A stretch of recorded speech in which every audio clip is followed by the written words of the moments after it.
नमस्कार दर्शकों, मैं शिवम नंदन त्रिपाठी और आज आपके सामने एक नए मेहमान को मैं लेकर आया हूं। आप देख रहे होंगे रामानंदी तिलक भी लगाए हुए हैं और आज से ही नहीं, आप जब भी इनसे मिलेंगे, कोर्ट भी मिलेंगे तो वहां भी आप ऐसे ही रहते हैं। आपका परिचय यदि मैं कराऊं तो आप हैं एडवोकेट राजेश बाबू त्रिपाठी। आप कचहरी में प्रयागराज में आपकी चलती है, आपके नाम लगभग सभी वकील जानते हैं। इसका एक कारण ये है कि आप उसी तरीके रामानंदी चंदन लगाते हैं जिस तरीके से राम जी को न्याय दिलाने के लिए एडवोकेट के पाराशरन जी चिर तिलक लगाकर कोर्ट में खड़े होते थे।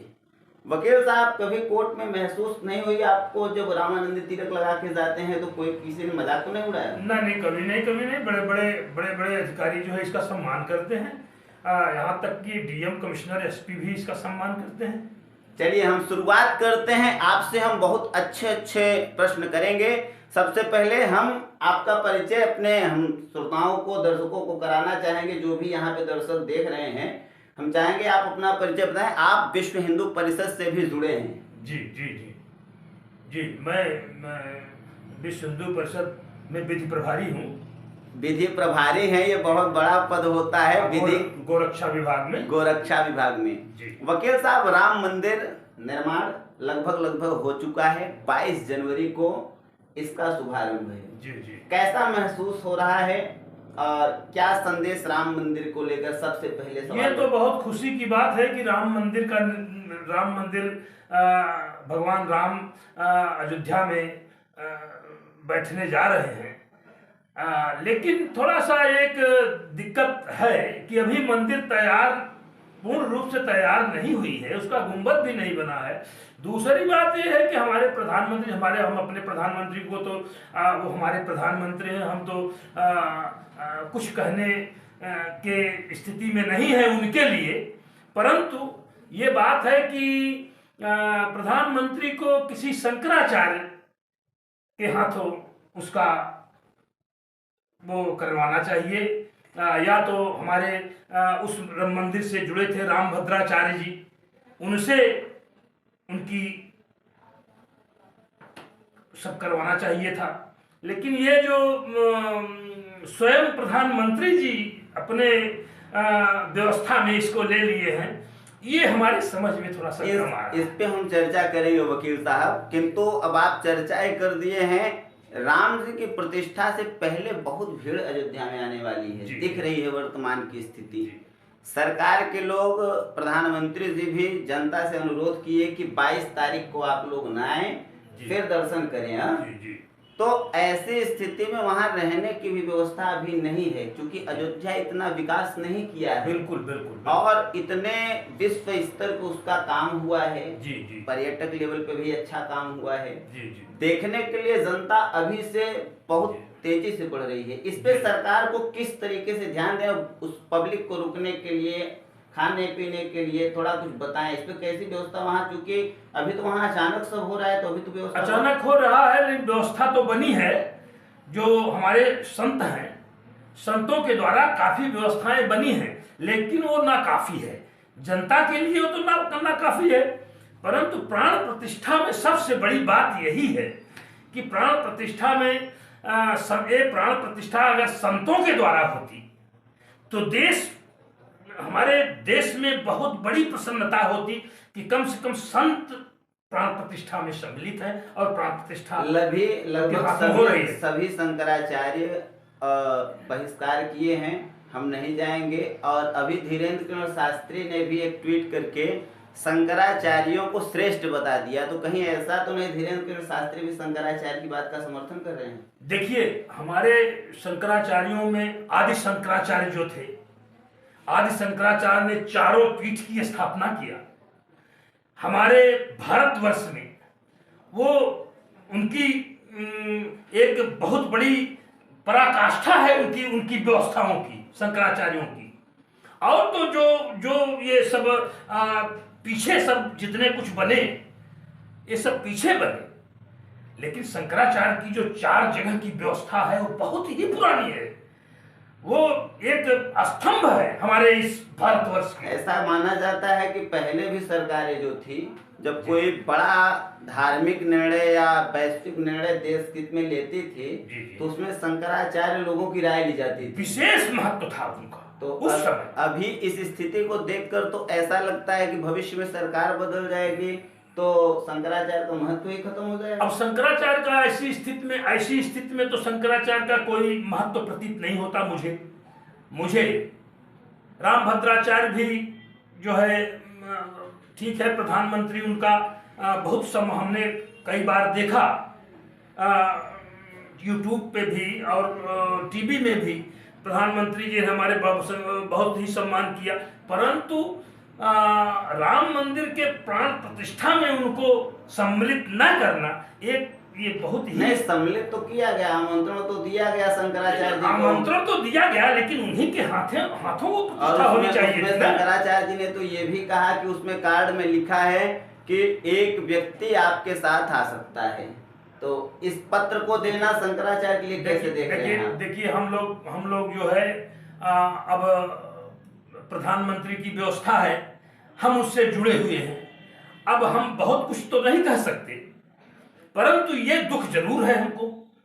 और हम तो इस समय अब जो चावल आया है गांव सबको अक्षत हम दे रहे हैं, घूम कर जाकर के सबको दे रहे हैं, तो प्रचारित कर रहे हैं, घूम रहे हैं, गांव में घूम रहे हैं, परंतु दुख इतना ही दुख ज्यादा है कि हमारे प्रधानमंत्री जी जो है इस क्षेत्र, इस व्यवस्था में अपनी सोच आगे नहीं की। शंकराचार्य जी या रामभद्राचार्य जी को आगे इन्हीं को करना चाहिए, इन्हीं के हाथों ये व्यवस्था होनी चाहिए। अच्छा, आपने अक्षत की चर्चा कर दी, तो विश्व हिंदू परिषद हमने ऐसा अभी तक सुना है जी, यहाँ एक आम कार्यकर्ता भी बहुत बड़ा कार्यकर्ता माना जाता है। जी, ये कहाँ तक सही है?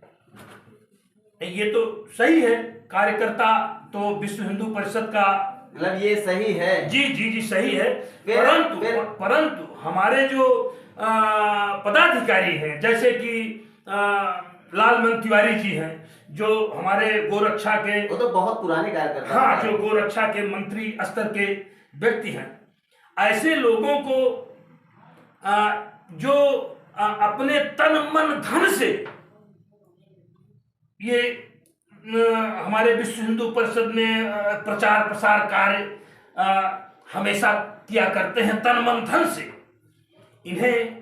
इन्हें उसी पद पे रखना ये दुख की बात है, और लोगों को, अन्य लोगों को ऊंचे पद पे बैठा देना यह भी। तो अच्छा, ऐसा भी होता है क्या विश्व हिंदू परिषद में कि किसी बड़े पद का आदमी हो और रिटायर होके आए, उसके पास धन इत्यादि बहुत है, तो वो बहुत बड़े पद पे बैठा? बिल्कुल सिंह साहब आए नहीं, सिंह साहब को बैठा दिया गया, जबकि ये पद लालमणि तिवारी को प्राप्त होना चाहिए था, लेकिन केपी सिंह साहब को बैठा दिया। तो भाई अब ये तो ऊपर की व्यवस्था है, ऊपर का पावर है। नहीं, तो इससे तो एक आम कार्यकर्ता, छोटे का जो लगे, आम कार्यकर्ता को तो दुख है, इस बात का दुख है कि हमारे जो बीच में पदाधिकारी हैं, एक चर्चा का विषय दिन रात लगे हुए हैं। एक चर्चा का विषय ये है कि लालमणि तिवारी को प्रयागराज के किसी लोकसभा सीट से हो सकता है प्रत्याशी बनाया जा सके। तो जी यदि ऐसा होता है, ऐसा होता है तो पूरा क्षेत्र, ये हमारा पूरा क्षेत्र, एक व्यक्ति, एक जनता उनके साथ लगी। किंतु फूलपुर में जो जातीयगत समीकरण है जी, तो यहाँ तो ऐसा लग नहीं रहा, हो सकता है शहर की जो दूसरी सीट है वहां से मिले। यहाँ अब ये तो व्यवस्था चूंकि वो हाईकमान की है, हाईकमान जैसा भी व्यवस्था अपना करे, लेकिन अब इस विषय में तो नहीं कह सकते। लेकिन लालमणि जी पूर्ण उपयुक्त है, उनको कहीं। केपी सिंह साहब अचानक आए रिटायर होके, और इतने बड़े पद पे डायरेक्ट अध्यक्ष बना दिया जाना काशी प्रांत क्षेत्र जो है, ये तो हाईकमान का अपना पावर है, बनाना चाहिए था लालमणि तिवारी जी को। अब बना दिया गया। तो इससे कार्यकर्ताओं में इसी तरह से कार्यकर्ताओं में तो रोष होता है, और कोई दूसरा कोई कारण थोड़ी है। तो भविष्य में क्योंकि लोकसभा चुनाव समीप है, कदाचित जिस तरीके से उन लोग उम्मीद लगाए हैं कि लालमणि तिवारी जी को लोकसभा का टिकट मिल सकता है, जी। यदि नहीं मिल करेगा तो वो समर्पित है भाजपा को। अब जिसे खड़ा किया जाएगा साथ तो उसी के रहेगा, लेकिन वो मन से नहीं रहेगा। 10 में 5 भटक सकते हैं, तो मन से नहीं रहेगा। अगर यदि जैसे हमारे बीच में लालमणि तिवारी जी हैं, अगर इनको दिया जाता है तो पूरा क्षेत्र का क्षेत्र साथ। एडवोकेट के पाराशरन राम मंदिर निर्माण में बहुत अहम भूमिका रही, जो कि आप विधि के जानकार हैं जी, वरिष्ठ वकील हैं जी। तो हम आपसे चर्चा कर रहे हैं, उनको इस कार्यक्रम में प्रमुखता से न रखना, इसको आप, क्योंकि कहीं भी उनका नाम बहुत विशेष नहीं आया। बिल्कुल। कोर्ट में उन्होंने पूरी उम्र ताउम्र, यहाँ तक कि वो व्रत भी रखते थे और राम जी के पक्ष में तर्क पे तर्क दिए। इसको किस नजरिए से देख रहे हैं? नहीं, उनको तो छोड़ना ही नहीं चाहिए था। उनको तो वो तो बहुत ही जरूरी थे, परंतु अब व्यवस्था चलेंगे, क्या करेंगे। लेकिन एक मन में एक एडवोकेट के पाराशरन के लिए कुछ विशेष व्यवस्था जैसे होनी चाहिए थी, उसमें क्या प्रमुख हो सकती थी? अब उनको तो पूरी की पूरी व्यवस्था मिलनी चाहिए थी, और तमाम लोगों को व्यवस्था मिली हुई है, उनको क्यों नहीं? पाराशरन जी को क्या कमी थी उनमें जो व्यवस्थाएं उनको नहीं मिली? तो इस सब बातों का दुख तो होता है, परंतु वो व्यवस्था हाईकमान की है, उसके लिए क्या किया जाए। एक अंतिम सवाल क्या कहेंगे, हम आपका राय लेना चाहेंगे। जनता को राम मंदिर के लिए क्या संदेश देंगे? 22 तारीख को राम जी की प्राण प्रतिष्ठा हो जाएगी, तो उसके बाद जनता जाए, कब जाए, पहले जाए?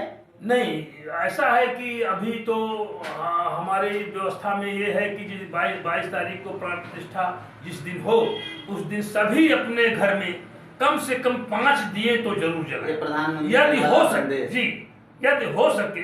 अब संदेश उनका है, कब उनका तो है ही है, हमारे प्रधानमंत्री का, लेकिन ये हमारे लिए भी खुशी का समय है।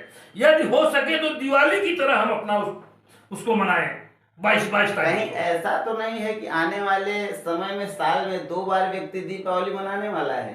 बिल्कुल 22 जनवरी को बिल्कुल ऐसा होगा। हाँ, होगा। तो साथियों, आप लोग देख रहे हैं बहुत बड़ी खबर प्रयागराज से, और ऐसे तीखे सवाल एक उस संगठन के कार्यकर्ता से जहां सर्वस्व केवल और केवल अपना विशेष जो संगठन है उसकी बात है। बावजूद हमने जितने सवाल किए, मुखरता से वकील साहब ने जवाब दिए, जो मन में था वह कहे, तो ये बहुत बड़ी बात है। ऐसे ही दमदार खबरों को देखने के लिए आप हमारे चैनल पे बने रहें। सब्सक्राइब नहीं किए हैं तो तुरंत सब्सक्राइब करें और घंटी वाला बटन दबाएं, ताकि हमारी खबर सबसे पहले आप तक पहुंच सके। हम हैं सच के साथ। नमस्कार।